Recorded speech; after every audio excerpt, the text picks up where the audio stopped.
Сәлем достар, сіздермен бірге қыздар. Бүгін сіздерге iOS, iPhone WhatsApp-ын қалай дұрыстап жөндеуге болатынын айтамын. Сіздер алдындағы айтқандай кастомизацияны қосқан сияқтысыздар, қостыңыздар ма?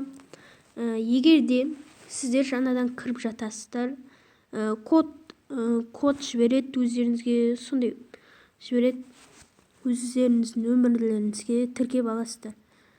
Оған парольдің қажет жоқ, нөмір, сосын нөмірге код жібереді, соны енгізесіз. Сондай кастомизацияны қосқанда осындай болады. Біз настройкаға кіреміз. Өздеріңіздің настройкаларыңызды қоясыздар енді бұның ішіне. Өздеріңізге керекті заттарды. Бұның тиімді жақтарын айта өтейін.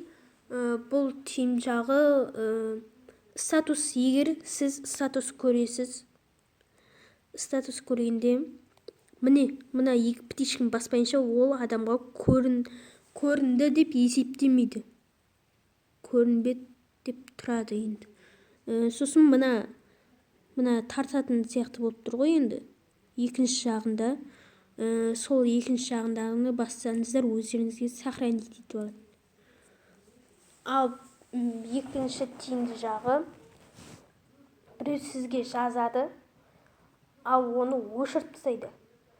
Сол өшірілген жазу өзіңізге көрініп тұрады. Былайша бұл WhatsApp хакерский WhatsApp сияқты. Айберін WhatsApp деген.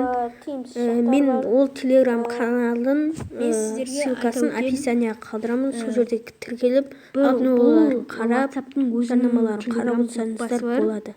Сіздермен бірге болған қыздар, сау болыңыздар. Қарайсыздар. Сол жерге арнайы мен ссылка қойып қоямын. Сол жерді басып, описанияға қалдырамын. Соны басып, кіресіздер, сосын жазылып қойыңыздар. Көптеген обновалар болады, көптеген түрлері болады. iPhone WhatsApp-тың.